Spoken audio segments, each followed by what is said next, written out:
Hello everybody and welcome to Cougar Studios. Thank you for watching. Today is another Tutorial Tuesday, and for you today I'm going to attempt to explain how I created this. This is the mech, or the Jager, from the Pacific Brick animation that I worked on. A lot of you have been asking where the animation is. You have to be patient. It is coming, trust me. So Pacific Brick will come out in the future. Don't worry about that. But for now, I'd like to show you just the basics of how I created this thing.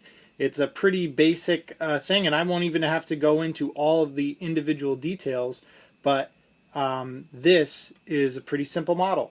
I've taken apart half of this model to show you the different components and the exoskeleton underneath. If you want to make your own mech that was pretty good for animating for me, I would recommend you find one of these older sets. They're the Night Castle Power. This is Cerascus. This one was the blue one. And the real idea with these sets is this is actually the front, or supposed to be the front. You see, it's like a shield, like its chest, and these should be flipped around. And the idea is that the little wheel here would allow you to swing his sword. Well, what I did is I turned the entire model around because I liked the fact that these had places to put bricks.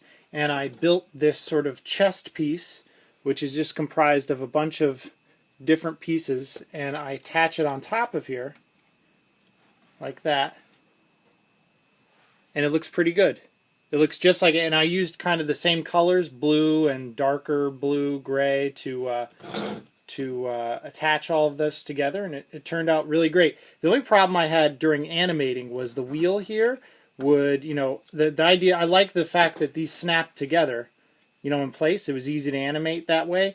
But this one, because it was on this hinge, was a little bit difficult. So what I would do is I would keep the wheel either at the top or the bottom, and then use this, attach it there, and I'd use something down there to keep the wheel from moving. That way I would be able to still manipulate this arm in the animation. It worked okay. It was difficult. But if you want to create your own, really, I'm not going to take it completely apart, but just to show you some of the basic components. Here's the head. It's pretty cool. I like the idea that I used a red Technic brick there in the middle and just stuck that on the top, and it moves really great, And then my other favorite part of the model were these giant bionicle laser knife things, whatever they were, and I just sort of created a cool little design, and I attached them right here on the arm. And this was based off of the Australian Jager from the movie. I forgot the name of it, but in that movie he has two giant fist knife things like that, and in my Pacific Brick movie they actually come quite in handy.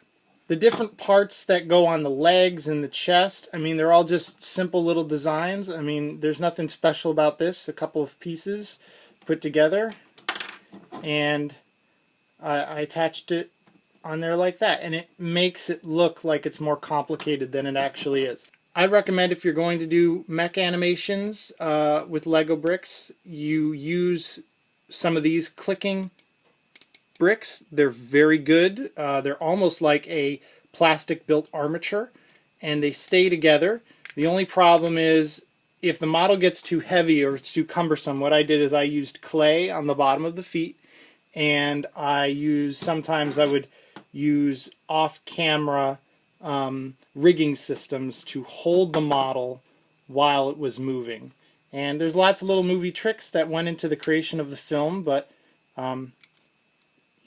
that's about it. So I hope you enjoyed this little behind-the-scenes look of the model that I created. Please stay tuned to Cougar Studios. There's going to be more tutorials, and I promise Pacific Brick is coming. Stay tuned. It's part of my series BrickTube that I'm working on. Check out the other videos right now about the behind-the-scenes work on other episodes of BrickTube. Brick Filming Fridays in particular has some good footage of me working on some movies. Please subscribe if you already haven't. Like the video, share the video, comment on the video. The comments are really great for me because I'm always checking the comments just as often as Twitter on my phone. So if you leave a comment, I will hopefully get to it and answer your question. Or if you have suggestions for future tutorials, I think the next tutorial will actually be the kaiju, the big monster. I mean, there's nothing too complicated about this, but I'll show you the basics of that later. I'm on Twitter, Facebook, all the good stuff, Instagram. Find Cooper Studios there, everybody. I'll see you later. Bye-bye. Cooper Studios.